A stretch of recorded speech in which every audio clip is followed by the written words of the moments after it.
Bonjour les amis internautes, je suis là pour vous présenter mon tout premier roman qui s'appelle 778 grammes. Euh, il vient de paraître aux éditions Hello, maison d'édition indépendante parisienne.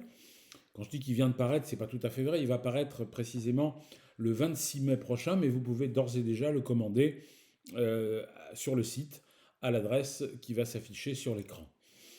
Alors de quoi ça parle? C'est un roman de voyage.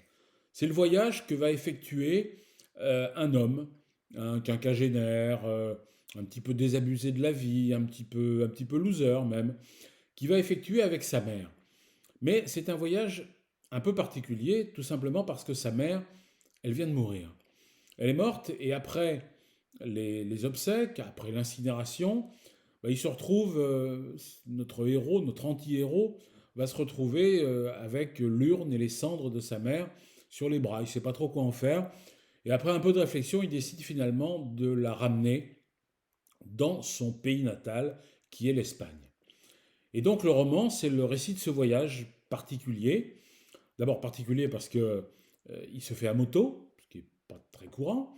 Ensuite, bah, c'est un voyage avec une mère qui n'est plus là, mais avec qui finalement il va beaucoup parler pendant toute cette route qui va l'emmener du Pays Basque à Saragosse, en passant par Cuenca, jusqu'à Alicante, puis en Andalousie, puis on revient vers le Pays Basque. Enfin, une espèce de tour d'Espagne pendant lequel il va se passer évidemment plein de choses, beaucoup d'aventures, beaucoup de rencontres, des choses tout à fait insolites, inattendues.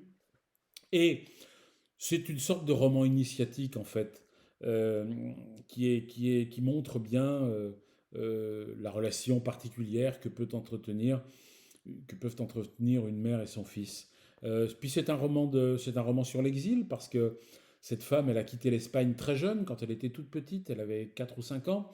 Elle est partie dans les bagages de ses parents qui allaient eux-mêmes tenter leur chance en France parce que en Espagne, à l'époque, entre deux guerres, la vie était quand même extrêmement difficile. Donc ils sont venus. Et ils ont fait souche, comme on dirait aujourd'hui, dans le sud de la France. Ça raconte cette histoire parce qu'on dit évidemment que tout premier roman est un petit peu autobiographique, je n'échappe pas à la règle. C'est donc mon histoire, mais c'est surtout l'histoire de ma mère, oui. Et j'ai voulu lui rendre hommage à travers ce roman parce que c'était une femme assez formidable, euh, qui a vécu une vie d'épouse et de mère de famille, qu'on pouvait peut-être retrouver effacée, voire soumise, mais qui a aussi réussi euh, des actes de résistance, j'ose dire, et de rébellion durant sa vie.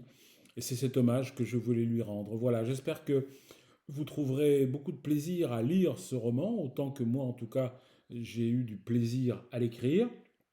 Je vous rappelle donc que bien sûr, oui, je serai aussi en dédicace à plusieurs endroits, à plusieurs dates, d'abord chez moi en Médoc et puis à Bordeaux, mais aussi dans divers endroits en France. Et puis si vous connaissez des lieux, des bibliothèques, des librairies qui souhaiteraient m'accueillir, eh bien n'hésitez pas à leur en faire part partout en France. Je me déplacerai très volontiers pour faire ces dédicaces.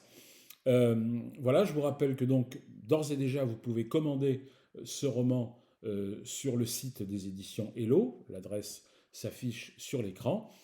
Et donc ces 778 grammes, et bien j'espère que en tout cas ça vous procurera des tonnes de plaisir à la lecture. Bonne lecture, merci à vous et à très bientôt.